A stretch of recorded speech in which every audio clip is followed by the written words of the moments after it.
नमस्ते, मैं हूं किशोर अजवाणी। घड़ी इशारा कर रही है 9 बजे रात का। वक्त 100 बात की एक बात का। अक्षय कुमार को दिए गए प्रधानमंत्री के इंटरव्यू पर देश भर में सियासत गर्मा गई। बीजेपी से टिकट नहीं मिलने पर उत्तर पश्चिम दिल्ली के सांसद उदित राज ने कांग्रेस का हाथ थाम लिया। चीफ जस्टिस रंजन गोगोई मामले में साजिश का दावा सामने आने के बाद सुप्रीम कोर्ट ने सीबीआई डायरेक्टर समेत कई आला अफसरों को तलब कर लिया और रोहित शेखर हत्याकांड में पुलिस ने उनकी पत्नी को गिरफ्तार कर लिया, जिनको 2 दिन की पुलिस हिरासत में भेज दिया गया। पश्चिम बंगाल के हुगली में बीजेपी कार्यकर्ताओं ने टीएमसी समर्थकों की पिटाई कर दी। ये हंगामा पुलिस और सुरक्षा बल के सामने हुआ। बीजेपी ने आरोप लगाया कि टीएमसी के लोग उसके चुनाव प्रचार में खलल डाल रहे थे, जिसके बाद उन्होंने टीएमसी के 2 समर्थकों को दबोच लिया। सुरक्षा बल और पुलिस के जवान भी बीच बचाव के लिए पहुंच गए, लेकिन बीजेपी कार्यकर्ताओं ने मारपीट शुरू कर दी। जिन 2 लोगों को दबोचा गया उनकी उम्र ज्यादा नहीं लग रही थी। उनमें एक तो वहां से जाने देने के लिए गिड़गिड़ा रहा था। बीजेपी कार्यकर्ताओं के गुस्से के आगे पुलिस के भी हाथ पांव फूल गए। बीजेपी के कार्यकर्ता हवा में डंडे लहरा रहे थे और लगातार गालियां भी दी जा रही थी। यह हंगामा तब हुआ जब आरामबाग से बीजेपी प्रत्याशी रोड शो निकाल रहे थे और आरोप है कि इसी दौरान टीएमसी के कार्यकर्ता बीजेपी प्रत्याशी के रोड शो में घुस गए और उन्हें आगे बढ़ने से रोकने लगे। इस पर खूब मारपीट भी हुई, जिसके बाद टीएमसी के कुछ कार्यकर्ता वहां से भाग निकले, लेकिन जो वहीं फंस गए उन्हें बुरी तरह धमकाया गया। इस घबराहट में टीएमसी का एक कार्यकर्ता तो भागते हुए बाइक समेत नीचे गिर गया। पुलिस के सामने बीजेपी कार्यकर्ताओं ने टीएमसी समर्थकों से मारपीट भी की। डरे सहमे टीएमसी समर्थकों को माफी मांगते हुए भी देखा गया, पर बीजेपी कार्यकर्ताओं का गुस्सा शांत नहीं हुआ। वो तो पुलिस के सामने खुलेआम डंडे लहरा रहे थे। पुलिस किसी तरह टीएमसी के दोनों समर्थकों को बचाकर थाने ले गई, लेकिन इसके बाद भी हंगामा जारी रहा। टीएमसी कार्यकर्ताओं को बचाने से नाराज बीजेपी के कार्यकर्ता धरने पर बैठ गए। उन्होंने पुलिस पर टीएमसी से मिलीभगत का आरोप भी लगाया और इस तरह बीजेपी का रोड शो धरने में तब्दील हो गया। बीजेपी के कार्यकर्ता सड़क पर बैठ गए और नारेबाजी करने लगे। आरामबाग से बीजेपी प्रत्याशी तपन रॉय भी धरना देने लगे और पुलिस के खिलाफ नाराजगी जाहिर की। हुगली के जिस इलाके में हंगामा हुआ वो आरामबाग सीट में आता है।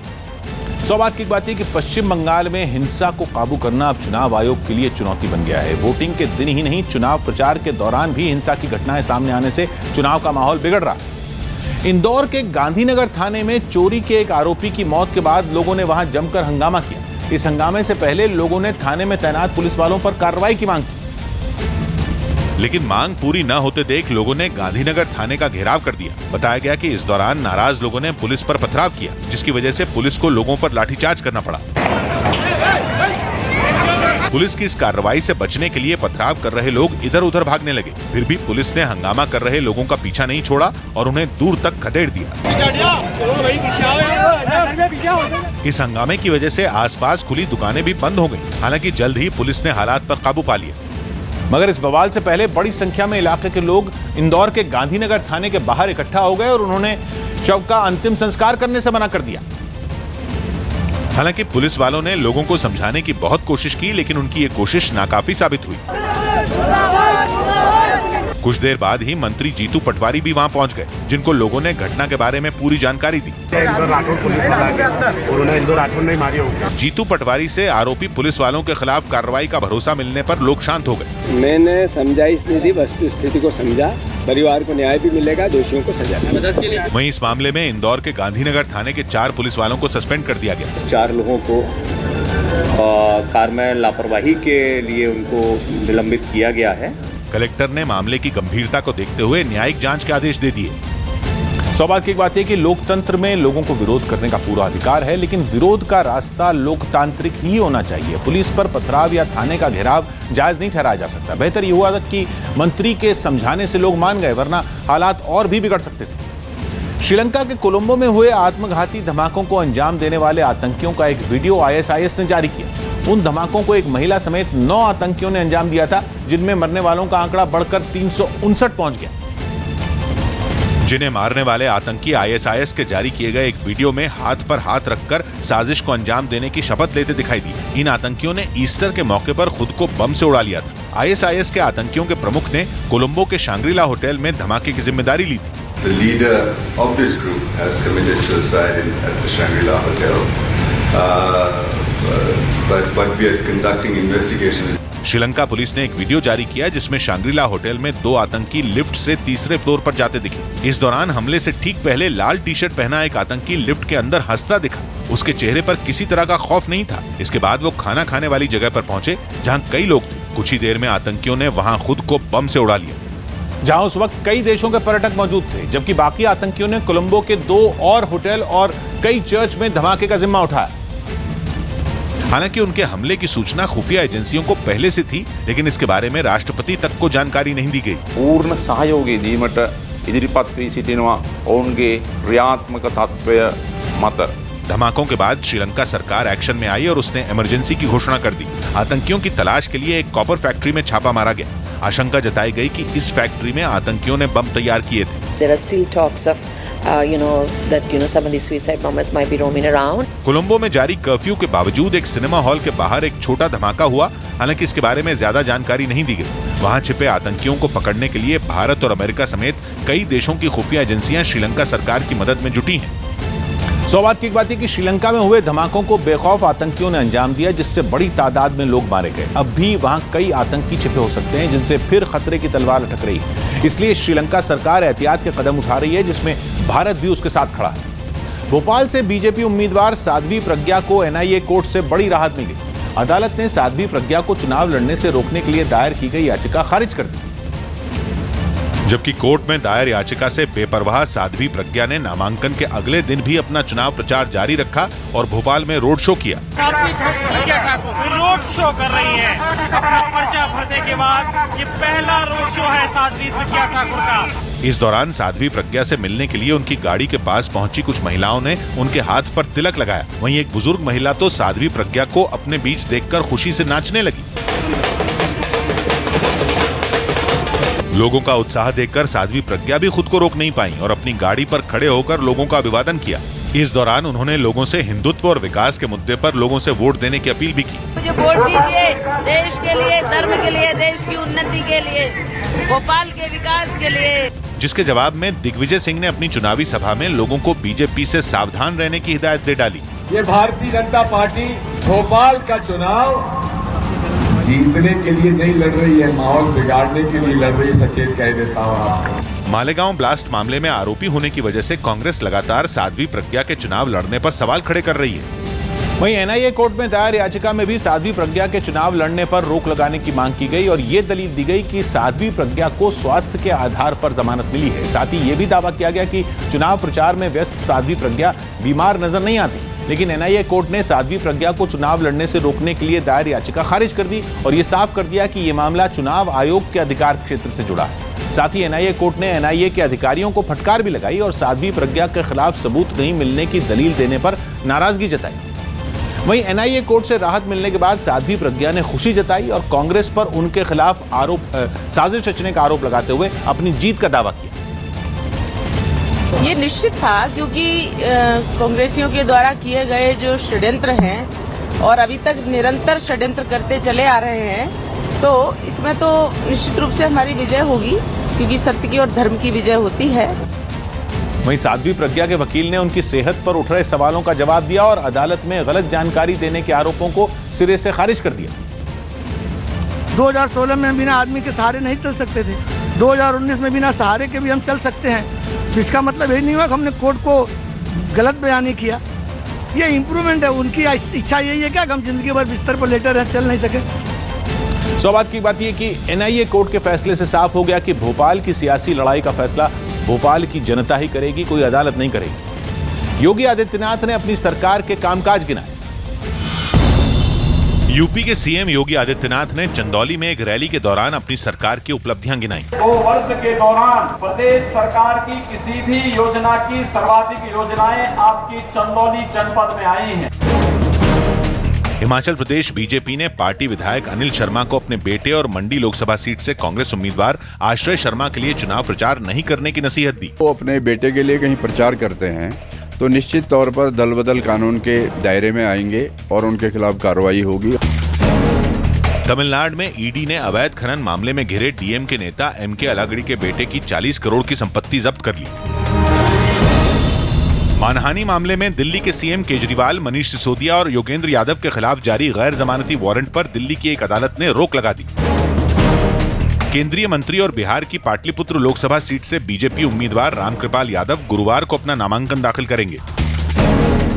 बिहार के मुजफ्फरपुर में पुलिस ने चेकिंग के दौरान एक बाइक से करीब 40 लाख की नकदी बरामद कर ली। महेंद्र सिंह धोनी ने मजाक में सफलता का मंत्र रिटायरमेंट के बाद बताने की बात कही। वीरेंद्र सहवाग और हरभजन सिंह समेत कई दिग्गजों ने सचिन तेंदुलकर को उनके 46वें जन्मदिन पर बधाई दी। साइना नेहवाल, पीवी सिंधु और समीर वर्मा अपने अपने मुकाबलों में जीत के साथ एशियन बैडमिंटन चैंपियनशिप के प्री क्वार्टर फाइनल में पहुंच गए। पश्चिम बंगाल के हावड़ा में नगर निगम दफ्तर के बाहर पार्किंग का झगड़ा हिंसक हो गया। पुलिस ने बताया कि एक वकील ने निगम के दफ्तर के बाहर अपनी मोटरसाइकिल खड़ी कर दी, जिसके बाद नगर निगम के कर्मचारियों ने उसकी पिटाई कर दी। इसके बाद ऐसा हंगामा बरपा कि पुलिस भी लोगों को संभाले नहीं संभाल पाई। निगम के कर्मचारी और हावड़ा बार एसोसिएशन के वकील आमने सामने आ गए। बात इतनी बिगड़ गई कि दोनों तरफ से पत्थरबाजी शुरू हो गई। निगम के कर्मचारियों की तरफ से एक पुलिस वाले की लाठी छीनकर वकीलों पर फेंकी गई। इसके बाद पुलिस वालों को भी पत्थरों से निशाना बनाया गया। हंगामा देख पुलिस के भी हाथ पांव फूल गए और बिना वक्त गंवाए उसने लाठीचार्ज शुरू कर दिया। पुलिस की कार्रवाई के बाद भी पथराव जारी रहा, जिसके बाद पुलिस वालों को भी अपनी जान बचाने के लिए एक वक्त पीछे हटना पड़ा। हालात इतने खराब हो गए कि निगम के कर्मचारियों और वकीलों पर आंसू गैस के गोले दागने पड़े और सड़क पर दौड़ा दौड़ा कर लोगों को पीटा गया। कुछ लोग तो नीचे गिर गए, जबकि कुछ इधर उधर भागने लगे। पुलिस ने लोगों को खदेड़ने के लिए आंसू गैस के गोले दागने शुरू कर दिए।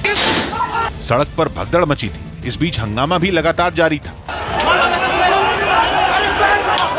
पुलिस की कार्रवाई से वकील इतना बौखला गए कि उन्होंने नगर निगम के दफ्तर पर हमला कर दिया। दफ्तर में घुसे इन लोगों ने तोड़फोड़ शुरू कर दी, जिसके बाद पुलिस ने भी उन पर कार्रवाई की। निगम के दफ्तर को खाली कराने में काफी मुश्किल आई, क्योंकि कार्रवाई के दौरान वकीलों ने जवानों को भी निशाना बनाने की कोशिश की। 50 से ज्यादा वकील निगम के दफ्तर में छिपकर बैठे थे। उनमें कुछ पुलिस पर पत्थर बरसा रहे थे, जिसकी वजह से उन्हें बाहर निकालना मुश्किल साबित हो रहा था। इनमें कुछ लोगों को तो ऊपर खड़े हुए भी देखा गया। सुरक्षा बल के जवानों ने इन वकीलों को नीचे उतर आने के लिए भी समझाया, लेकिन वो नहीं माने। निगम के दफ्तर के बाहर भी वकीलों को पीटा गया। वकीलों ने आरोप लगाया कि मारपीट की शुरुआत नगर निगम के कर्मचारियों ने की थी। बाइक रखा था तो ये लोग बाइक रखने से ऑब्जेक्शन किया, लॉयर के ऊपर हमला किया। इस हिंसक झड़प में 10 से ज्यादा लोग घायल हो गए। कई पत्रकारों के साथ भी मारपीट का दावा किया गया। सौभाग्य की बात है कि मामूली झगड़े में हिंसा पर उतर आना कोई समाधान नहीं है। इससे मामला हल नहीं बल्कि और बिगड़ जाता है। हावड़ा में जो कुछ हुआ उसमें पुलिस की ढिलाई भी सवालों में है। शुरुआत में सख्ती दिखाई होती तो बात हिंसा तक नहीं आती। अमेरिकी प्रतिबंध नहीं हटाए जाने से नाराज उत्तर कोरिया के supreme leader Kim Jong Un Vladimir Putin से मिलने रूस पहुंचे। वो पुतिन के साथ एक बैठक करेंगे, जिसमें अमेरिका के साथ उनके रिश्ते पर भी बातचीत हो सकती है। जिसके लिए किम जोंग उन की खास ट्रेन रूस के व्लादिवोस्तोक शहर पहुंची, जहां उनका भव्य स्वागत किया गया। रेलवे स्टेशन से निकलने के बाद उनकी गाड़ियों का काफिला होटल की ओर बढ़ गया, जहां पहुंचने के बाद उन्हें सैनिक सम्मान दिया गया। मीडिया से बातचीत में किम जोंग उन ने राष्ट्रपति व्लादिमीर पुतिन के साथ होने वाली बैठक सफल होने की उम्मीद जताई। पुतिन से मुलाकात करने पहुंचे किम जोंग उन ने इसी साल फरवरी में डोनाल्ड ट्रंप के साथ अपनी दूसरी बैठक की थी। हालांकि इस बैठक में किसी तरह का समझौता नहीं हो पाया था। सौभाग्य की एक बात है कि किम जोंग उन अमेरिका के राष्ट्रपति से भी मिल चुके हैं, लेकिन प्रतिबंध हटाने पर बात नहीं बनी, जिससे वो नाराज हैं। उनकी रूस यात्रा न केवल बीच का रास्ता निकालने की कोशिश है, बल्कि ट्रंप पर दबाव बनाने की भी कोशिश है। लोकसभा चुनाव के बीच अक्षय कुमार को दिए गए प्रधानमंत्री के इंटरव्यू पर जबानी जंग तेज हो गई। इंटरव्यू की शुरुआत में ही अक्षय कुमार ने साफ कर दिया कि उनकी बातचीत गैर राजनीतिक होगी, जिसके बाद प्रधानमंत्री ने राजनीति से अलग हटकर बात करने पर खुशी जताई। हम 24 घंटे राजनीति की बातों में ही उलझे रहते हैं, तो आपने हल्की फुल्की बातें और अपॉलिटिकल बातें करने के लिए इच्छा जताई है। लेकिन कांग्रेस ने पीएम से ज्यादा अक्षय कुमार को तरजीह देते हुए इसे पब्लिसिटी स्टंट करार दिया। अक्षय कुमार जी बहुत अच्छे एक्टर हैं एक फेल राजनीतिज्ञ अक्षय कुमार जी से भी अच्छे एक्टर बनने की कोशिश कर रहे हैं। हालांकि बीजेपी की सहयोगी जेडीयू ने इस तरह की बातचीत को भारतीय राजनीति के लिए अच्छी पहल माना। ये एक नए तरीके का प्रयास है और राजनीतिक दलों के जो व्यस्ततम नेता हैं उनको इससे सबक लेना चाहिए। जबकि शिवसेना ने इंटरव्यू के दौरान प्रधानमंत्री के अंदाज को चुनाव के अच्छे नतीजों का संकेत करार दिया। ये जो इंटरव्यू हमने देखा तो वो यही जताता है कि प्रधानमंत्री जी निश्चिंत है कि एनडीए जीतेगा। सौभाग्य की बात है कि प्रधानमंत्री नरेंद्र मोदी का गैर राजनीतिक इंटरव्यू ऐसे वक्त में आया जब लोकसभा चुनाव चल रहे हैं। विपक्ष इसका सियासी नफा नुकसान गिन रहा है, इसलिए इंटरव्यू पर बीजेपी को घेरने की कोशिश हो रही है। वीडियो शेयरिंग ऐप टिकटॉक पर भारत में बैन लगाए जाने की वजह से ऐप बनाने वाली चीन की कंपनी को रोजाना करोड़ों रुपए का नुकसान हुआ। हालांकि मद्रास हाईकोर्ट ने अब यह बैन हटा लिया है, लेकिन News18.com की रिपोर्ट के मुताबिक टिकटॉक पर बैन की वजह से चीन की कंपनी बाइटडांस को रोजाना करीब 3.5 करोड़ रुपए का नुकसान हुआ। आर्थिक नुकसान की वजह से परेशान बाइटडांस ने सुप्रीम कोर्ट में एक हलफनामा दायर देकर बैन हटाने की गुहार लगाई थी। साथ ही बाइटडांस ने आशंका जताई कि टिकटॉक पर पाबंदी की वजह से भारत में 250 लोगों की नौकरी जा सकती है, लेकिन सुप्रीम कोर्ट ने बाइटडांस की दलीलों को खारिज करते हुए उसे अंतरिम राहत देने से इनकार कर दिया था और मामले को सुनवाई के लिए दोबारा मद्रास हाई कोर्ट के पास भेज दिया, जहां चीन की कंपनी का पक्ष सुनने के बाद मद्रास हाई कोर्ट ने टिकटॉक पर लगे बैन को हटा लिया। कानपुर में एक रैली के दौरान समाजवादी पार्टी के अध्यक्ष अखिलेश यादव ने कांग्रेस पर धोखा देने का आरोप लगाया। उन्होंने मुलायम सिंह यादव के खिलाफ आय से ज्यादा संपत्ति मामले में सीबीआई जांच का जिक्र करते हुए कांग्रेस को घेरा। कांग्रेस का आदमी है जिसने पीआईएल की, और जब मैंने कांग्रेस के बड़े नेता को कहा कि वो कांग्रेस का है तो वो कहते हैं वो कांग्रेस का नहीं है। जिसने नेताजी पर पीआईएल की, हम पे सीबीआई जांच की, वही कांग्रेस का नेता कांग्रेस पार्टी के नॉमिनेशन में शामिल होकर के दस्तखत कर रहा था। बीजेपी नेता साध्वी प्रज्ञा की सुरक्षा बढ़ाई गई।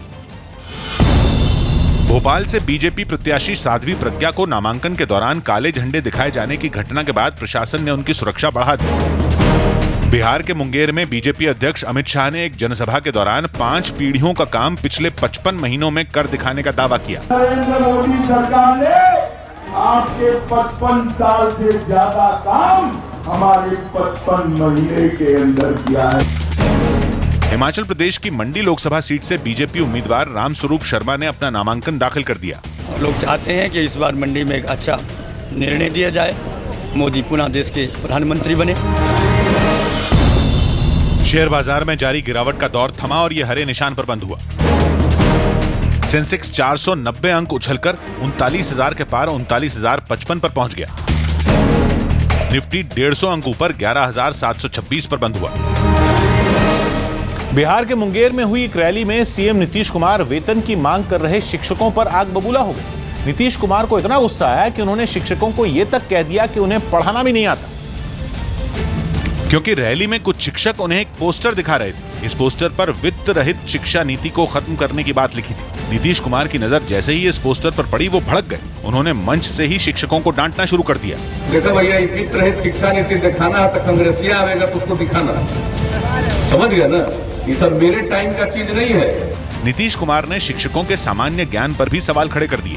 गधा का ज्ञान नहीं है और बिना मतलब के आ गए हैं वित्त रहित। क्या है वित्त रहित?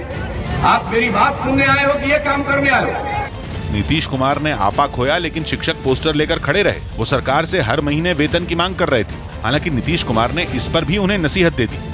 कोई सिखा करके भेजा है तो जाना, अगला बार कांग्रेसी कैंडिडेट भी लड़ रहा है ना, जाना उसके पास सिखाना वित्त रहित, बंद रखो सब चीज। बिहार में वेतन नहीं मिलने से नाराज 30,000 से ज्यादा शिक्षक पिछले कई महीनों से नोटा पर बटन दबाने का अभियान चला रहे हैं। सौभाग्य की बात है कि चुनाव में अपनी मांगें मनवाने के लिए नेताओं और सरकार पर दबाव बनाने की पूरी कोशिश की जाती है। इसमें कुछ भी नया नहीं है। हालांकि इस पर जिस तरह से नीतीश कुमार ने प्रतिक्रिया दी, उसने सबको हैरान कर दिया। नेताओं से चुनाव के वक्त ऐसे तल्ख जवाब की उम्मीद नहीं की जाती। इलेक्ट्रिक कार बनाने वाली कंपनी टेस्ला ने बिना ड्राइवर वाली रोबोट टैक्सी से जुड़ा एक बड़ा ऐलान किया है। टेस्ला के सीईओ एलॉन मस्क के मुताबिक उनकी कंपनी 2020 तक बिना ड्राइवर वाली रोबोट टैक्सी को बड़े पैमाने पर बाजार में लॉन्च कर देगी। लॉन्च होने के 1 साल के अंदर 10 लाख से ज्यादा ऐसी रोबोट टैक्सियों को बाजार में उतारा जाएगा। इलॉन मस्क ने दावा किया कि टेस्ला की रोबोट टैक्सी बेहद स्मार्ट होगी, जिसे चलाने के लिए किसी ड्राइवर की जरूरत नहीं पड़ेगी। ये रोबोट टैक्सी सड़क पर चलने के साथ अपने आप ही लौट आएगी और पार्किंग में खड़ी भी हो जाएगी। यही नहीं, इस कार का चार्जिंग सिस्टम भी पूरी तरह ऑटोमेटिक होगा। टेस्ला का दावा है कि उसकी रोबोट कार 16 लाख किलोमीटर तक चल सकेगी और इन कारों के लिए मेंटेनेंस की भी न के बराबर जरूरत पड़ेगी। उत्तर पश्चिम दिल्ली लोकसभा सीट से बीजेपी का टिकट नहीं मिलने से नाराज सांसद उदित राज कांग्रेस में शामिल हो गए। उन्होंने राहुल गांधी से मुलाकात करने के बाद कांग्रेस का हाथ थाम लिया और दलितों का मुद्दा उठाते हुए बीजेपी पर गंभीर आरोप लगा दिए। गोविंद जी को इस लायक भी नहीं समझा था 2014 में कि उनको टिकट देते, तो चुप रहने का इनाम देखा राष्ट्रपति, और मैं चुप रहता तो हो सकता था मुझे प्राइम मिनिस्टर कभी न कभी बना देते।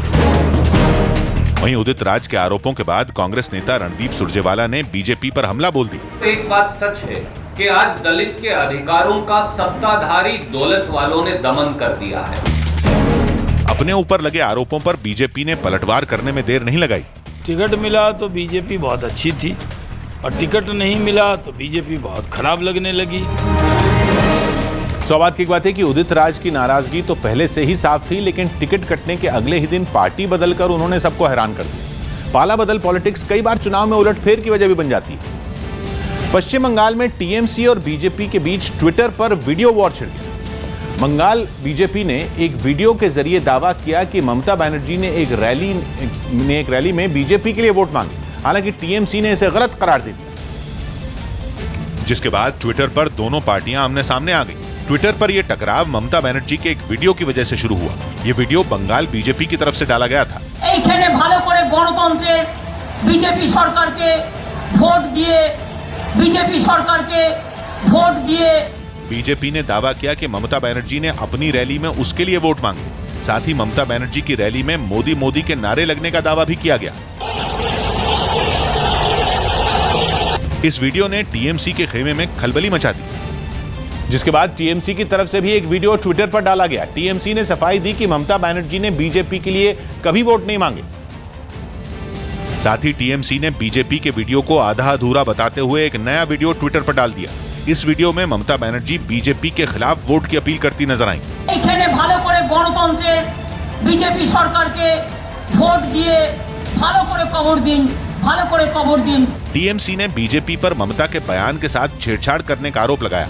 साथ ही दावा किया कि टीएमसी की रैली में कभी मोदी मोदी के नारे नहीं लगे। पश्चिम बंगाल की 10 सीटों पर वोटिंग हो चुकी है, 32 सीटों पर मतदान होना अब भी बाकी है। सौभाग्य की बात यह कि पश्चिम बंगाल में टीएमसी और बीजेपी दोनों किसी भी मोर्चे पर कमजोर नहीं दिखना चाहती। ट्विटर पर दोनों पार्टियों के टकराव से यह लड़ाई और तेज हो गई। हालांकि इस लड़ाई में सोशल मीडिया पर भ्रामक प्रचार को बढ़ावा देना सही नहीं। पंजाब के सीएम ने अपने मंत्रियों के लिए चेतावनी जारी की। पंजाब के सीएम अमरिंदर सिंह ने मंत्रियों और कांग्रेस विधायकों को अपने अपने क्षेत्र में पार्टी उम्मीदवारों को जीत दिलाने के लिए काम करने का निर्देश दिया और ऐसा नहीं होने पर मंत्री पद छोड़ने के लिए तैयार रहने की चेतावनी दी। बॉम्बे हाईकोर्ट ने बैंक धोखाधड़ी के आरोपी मेहुल चोकसी की तबीयत खराब होने की वजह से भारत नहीं लौट पाने समेत 2 याचिकाएं खारिज कर दी। चीन से आयात होने वाले चॉकलेट और दूध से बने सामान पर लगी रोक बढ़ा दी गई। सऊदी अरब में आतंकवाद के जुर्म में दोषी पाए गए 37 लोगों को मौत की सजा दे दी गई। अर्जुन रामपाल ने बताया कि उनकी गर्लफ्रेंड जल्द उनके बच्चे की मां बनने वाली है। कपिल देव ने महेंद्र सिंह धोनी की तारीफ करते हुए बताया कि उन्होंने देश की काफी सेवा की और सभी को उनका सम्मान करना चाहिए। पहलवान बजरंग पुनिया ने एशियन रेसलिंग चैंपियनशिप में गोल्ड जीतने के बाद मिल रही बधाइयों पर सभी का शुक्रिया अदा किया और ओलंपिक्स में भी गोल्ड लाने का वादा किया।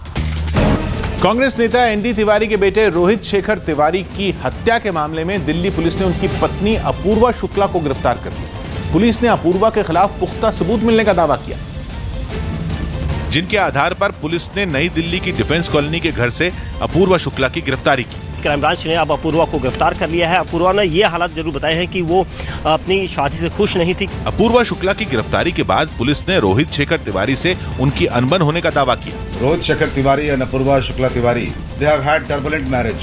It was an unhappy marriage. गिरफ्तारी की जानकारी मिलते ही रोहित शेखर की मां उज्ज्वला शर्मा ने भी अपूर्वा पर सवाल खड़े कर दिए।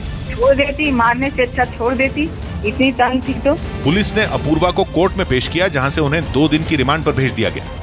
हालांकि पुलिस ने सोची समझी साजिश के तहत रोहित शेखर की हत्या किए जाने से इनकार किया। पुलिस ने बताया कि उत्तराखंड के काठ गोदाम में वोट डालने के बाद रोहित शेखर अपनी पत्नी अपूर्वा शुक्ला और कुछ रिश्तेदारों के साथ 15 अप्रैल को दिल्ली लौट आए।